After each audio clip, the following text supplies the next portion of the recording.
Alors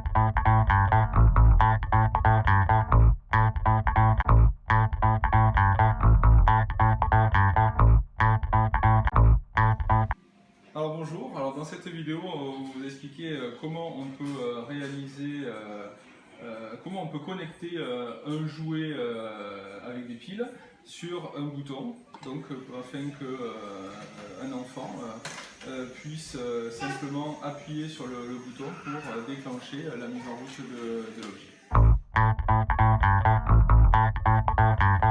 Donc d'un côté un gros bouton, donc nous avons plusieurs couleurs qui sont disponibles, du rouge et des verts. On s'est dit que c'est plus logique d'avoir un vert pour appuyer et déclencher une action. Donc du coup on a d'un côté donc le bouton relié donc à une prise mâle, et puis de l'autre on a les plaquettes de cuivre reliées à la prise femelle. Donc les plaquettes de cuivre, comment elles fonctionnent? Donc vous avez une plaquette de cuivre là, un isolant et une deuxième plaquette de cuivre. Ce qui fait que lorsque on insère notre plaquette de cuivre avec les piles, la plaquette de cuivre, et plutôt l'isolant, isole d'un côté la pile des autres piles, et donc il n'y a pas action, il n'y a pas le jouet ne se déclenche pas. On va brancher à notre bouton, et lorsqu'on appuie sur le bouton, on voit ça fonctionne. Qu'est-ce qui se passe? L'électricité elle passe vers la pile, elle remonte le fil, elle arrive au bouton, puis elle redescend et elle passe de l'autre côté, ce qui fait que l'on peut que le fait de presser déclenche l'action. Si on arrête, bien sûr, tout se stoppe. Donc lorsque vous recevez les boutons, donc vous avez d'un côté le gros bouton, et puis de l'autre ce qui permet donc de l'actionner. Donc il y a plusieurs variantes, hein, j'ai remarqué. Donc j'ai reçu deux boutons, bon ils se ressemblent beaucoup, mais la différence en fait c'est la présence de cette partie-là, qui ne va pas de toute façon nous servir. Donc on va avoir simplement besoin de ce contact et ce contact. On peut voir hein, simplement comment ça fonctionne. Là, si on utilise, donc si on veut mesurer une résistance entre les deux contacts, ce qui se passe, c'est que le gros bouton, il appuie simplement sur ce tout petit bouton. Donc là, au début, vous avez 1, c'est-à-dire une résistance parfaite. Il n'y a aucun lien entre les deux contacts. Et puis, si on appuie, là, on obtient une valeur, une très faible résistance. Et si on lâche, on se retrouve de nouveau avec une résistance absolue. Donc en fait, le gros bouton, lorsqu'on appuie, ce qui se passe réellement, c'est qu'on appuie sur ce tout petit bouton. Donc du coup, on va pouvoir fabriquer notre bouton avec la prise mâle, simplement en prenant une prise mâle. Alors ces prises mâles, elles sont pas mal. Je pense qu'elles pourraient être encore mieux si les fils étaient un peu plus plats, mais bon, on va voir qu'ils sont quand même nettement suffisants, un peu plus plats, puisque lorsqu'on les glisse là et qu'on veut fermer, ils prennent un peu de place. S'ils étaient un peu plus plats, ça serait un rien mieux. Et donc l'idée c'est qu'il va donc falloir d'un côté attacher l'un des fils à ce contact là et l'autre l'attacher à l'autre contact qui est ici. Et ça sera tout. Cette partie elle est vraiment très simple. Attacher ici, et puis après mettre le bouton. On verra tout à l'heure que c'est très facile également. Donc du coup pour faire ça, eh bien, il faut souder. Donc voilà, j'ai fini de souder. Donc hein, c'est assez simple. Vous reliez le fil rouge à un des contacteurs et le fil noir à l'autre partie métallique du bouton. Donc a priori il ne devrait pas avoir de difficultés particulières, ça devrait bien fonctionner. Donc je relie le jouet à mon bouton. du coup, si j'appuie sur le petit bouton orange, on devrait constater, voilà, que le moteur se lance. Donc après, on peut prendre notre gros bouton et le connecter donc à cette partie. Alors c'est pas forcément très compliqué, il faut juste ne pas avoir trop peur de le casser.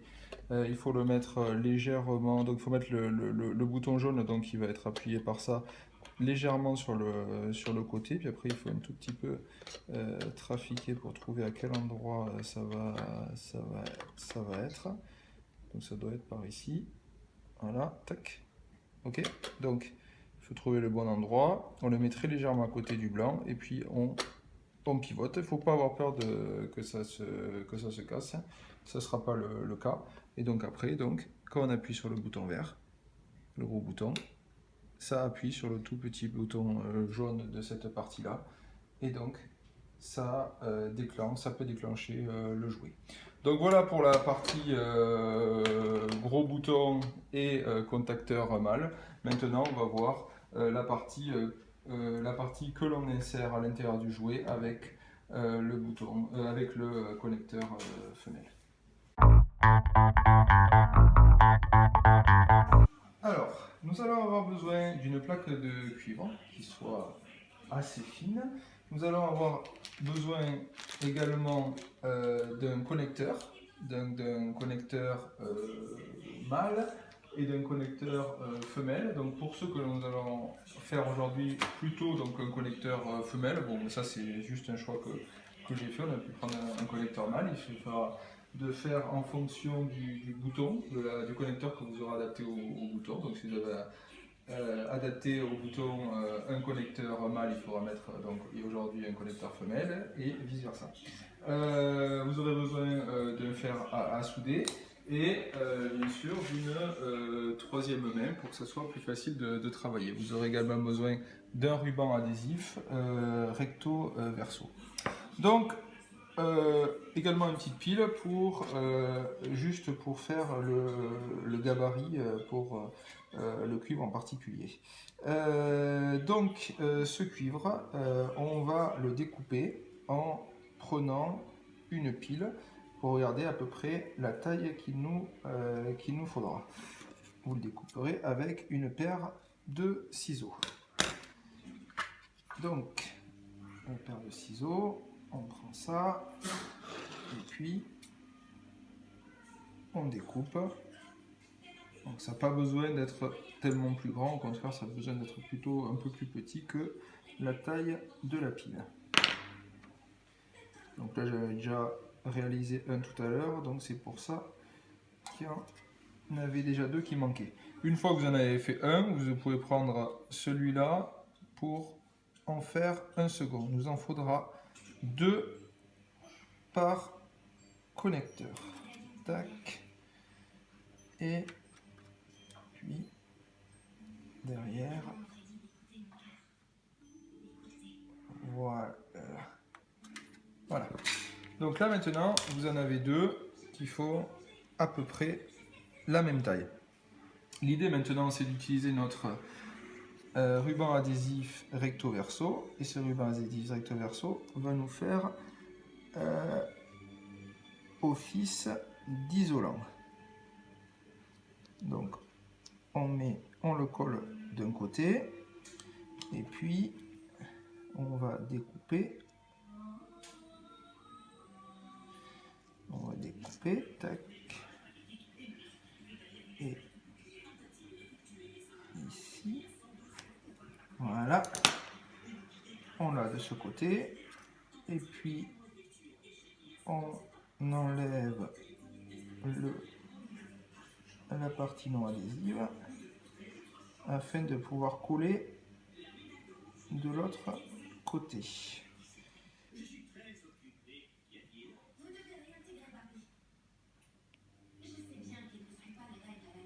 Voilà, et vous mettez votre deuxième plaque de cuivre de l'autre côté. Donc voilà. Donc là maintenant nos deux plaques sont isolées l'une de l'autre. coup, on va prendre un ohmètre pour vérifier l'isolation. Donc du coup, là il indique 1 parce qu'il y a une isolation absolument parfaite puisqu'ils sont absolument pas reliés. Bon, maintenant je touche sur la partie cuivrée, donc vous voyez qu'il y a une résistance très très faible, 1,4 ohm. Maintenant on va prendre notre cuivre et on va vérifier que les deux plaques sont bien isolées l'une de l'autre. Et là vous voyez ça reste sur le 1, indiquant le 1 qui est à gauche, et donc indiquant une isolation parfaite entre les deux éléments. Maintenant on va pouvoir passer à la soudure. Alors donc on va utiliser notre troisième main pour tenir notre partie cuivrée. Tac. Donc du coup je prends mon connecteur femelle. Donc l'idée dans ces connecteurs, donc vous voyez il y a deux fils, donc un que l'on va relier sur une partie du cuivre et l'autre qu'on va relier sur l'autre partie du cuivre. Du coup je prends mon fer à souder, je prends également, donc je mets ici mon connecteur que je vais relier par l'autre et que je vais tenir grâce à l'autre pince crocodile.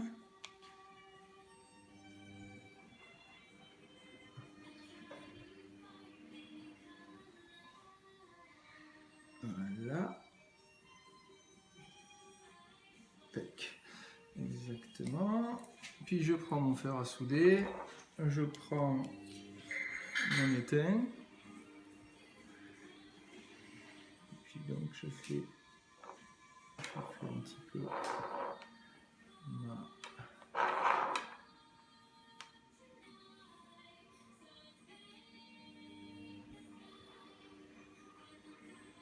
et puis donc je soude ma plaque. Et donc voilà, j'ai fini de souder les deux parties. Donc je peux maintenant dégager grâce en enlevant les prises crocodile. Et voilà, donc là maintenant on a nos deux parties qui sont soudées. Donc c'est peut-être pas du travail parfait, hein. Je suis pas un expert, il y a 2 mois que je n'avais pas encore soudé, enfin j'ai jamais soudé de ma vie. Donc du coup on va pouvoir maintenant tester sur un jeu. Du coup on a notre connecteur, on a un jouet, donc ça c'est le château lumineux de chez Hot Toys. Donc ce qu'on va faire, c'est tout simplement qu'on va prendre une pile et on va glisser notre connecteur entre la pile et un des ressorts pour faire passer l'électricité. Tac. Voilà, donc là ça rentre très facilement. Après on peut éventuellement remettre le cache. Bon, il ne sera pas parfaitement mis, mais bon, ça,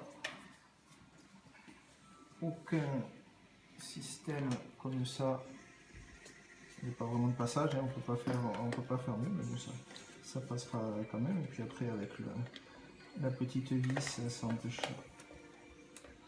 absolument pas que les piles ne soient pas accessibles. Après on prend notre bouton, hein. J'ai déjà expliqué comment il fonctionnait. On connecte.